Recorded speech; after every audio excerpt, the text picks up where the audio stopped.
If you watched wrestling in the late 90s, you knew that literally any type of match was a possibility. That wasn't necessarily a good thing as people went way too far, but if you were imaginative enough to come up with something nuts, it would end up on TV. We don't live in that world anymore, thank goodness, but even then other concepts have snuck through the cracks. So here's 10 controversial wrestling matches you will never see again. Number 10, Sheamus versus Jeff Hardy on the July 24th, 2020 SmackDown. We sadly all know about Jeff Hardy's personal issues, and all that matters is he finds a way to get healthy again.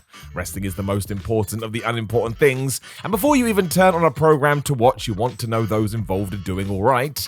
Nothing else matters. So when WWE decided, not for the first time, to use Jeff's struggles as part of a storyline against Sheamus, it was just slightly uncomfortable. I've always said if everybody involved agrees, who am I to say otherwise? But watching the Celtic Warrior frame Hardy for a hit and run, and then beating the crap out of him in a bar felt misguided. No one was 100% sure if Jeff had come out the other side, and obviously we all know what happened in 2022. So I hope we've all learned from this. It is not worth it. Number 9, Devon Dudley and Mass Transit versus the GANGSTAS on November 23rd, 1996 in ECW. The only footage of this is courtesy of fan cam, so you can't watch it properly.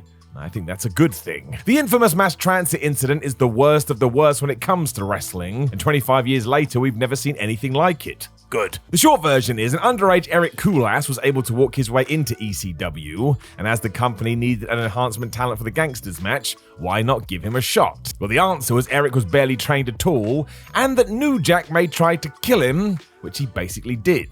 I'm not kidding when I say blood was literally gushing out of Koulas's head. It all happened after Eric acted like he'd bled 1,000 times, but when Jack did this, my word. The family were tied up in legal battles over it for years, and even sadder, Koulas passed away in 2002 at the age of just 22 after complication from gastric bypass surgery. So none of this is good. Let us never do it again. Number 8, Brock Lesnar versus The Undertaker at WrestleMania 30. Controversial because of the finish, which we will debate forever, and you're never going to see it again for one specific reason. It is highly unlikely WWE will ever allow a superstar to go on such a long unbeaten run that would trigger the same kind of reaction. Making the call that tonight was the night, Vince McMahon did indeed call Mark Calloway into his office the day of the show and told him they were pulling the trigger. It was interesting as there have been years of chat about who would benefit the most, and I don't think Lesnar was on many people's lips. With that said, look what it did for Brock. He is still the end-of-level boss almost 10 years later. If we were ever going to repeat it, we wouldn't get the same payoff till 2044, so I wouldn't hold your breath. Especially not for that long, you'll die. Number 7, Rey Mysterio versus Seth Rollins at WWE's The Horror Show, Extreme Rules. So this is another that came about during the pandemic era, and it is important to mention that because I think a lot of people were just going crazy. But yes, because either Seth Rollins or Rey Mysterio had dropped in the whole eye for an eye line, this is what we were fighting over, somebody else's seeing device. It was way too over the top because the feud these guys had didn't really suggest they would be happy to rip somebody's eye out, and yet here we were. They were also fighting a losing battle as Rey was the quintessential babyface, and now we were being told he was cool about butchering someone. Story didn't back it up. It's also ridiculous in practice because last minute Vince McMahon cancelled the footage they did have as he thought it was too gruesome, so Mysterio basically held his face and screamed as Seth threw up. Yep, like he wasn't 100% sure what was going to happen if he removed somebody's eye from their head, and then he was shocked. I mean, what the hell was this? The 6, Matt Hardy versus Sammy Guevara, AEW All Out 2020. The world did not want this feud to happen. Who knows why? But anytime they tried something, it went really wrong.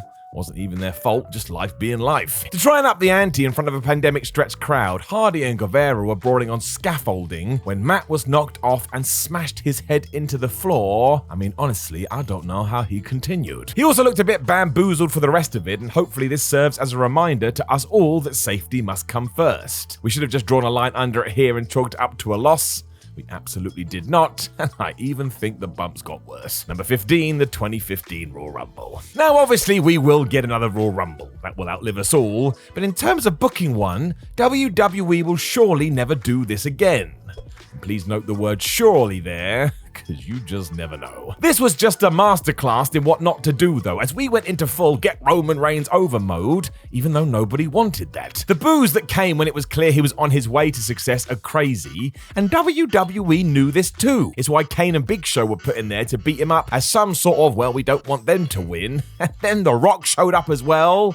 You don't do that unless you're worried about the wrong reaction. When Rusev was fighting him the last few seconds, he became a mega babyface as well. And all this came after Daniel Bryan had been eliminated like nobody would care. Nope, that was wrong. People really did. So I mean, there's every chance WWE is this blind in the future, but hopefully they'll learn something.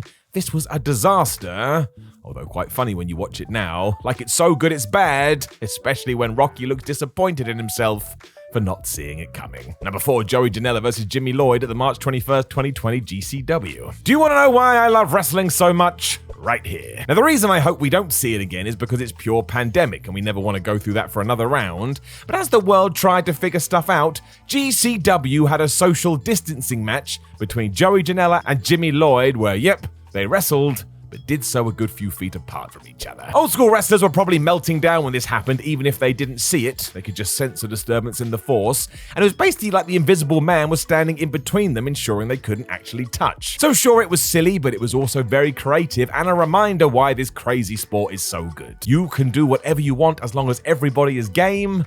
Please never stop. Number 3, Vince versus Stephanie at No Mercy 2003. I mean, it was always going to happen. Should it have? No, but it only takes a few minutes of research to figure out why it did. The worst part is originally Vince McMahon had this idea because he thought he could reveal he was the father of his daughter's child.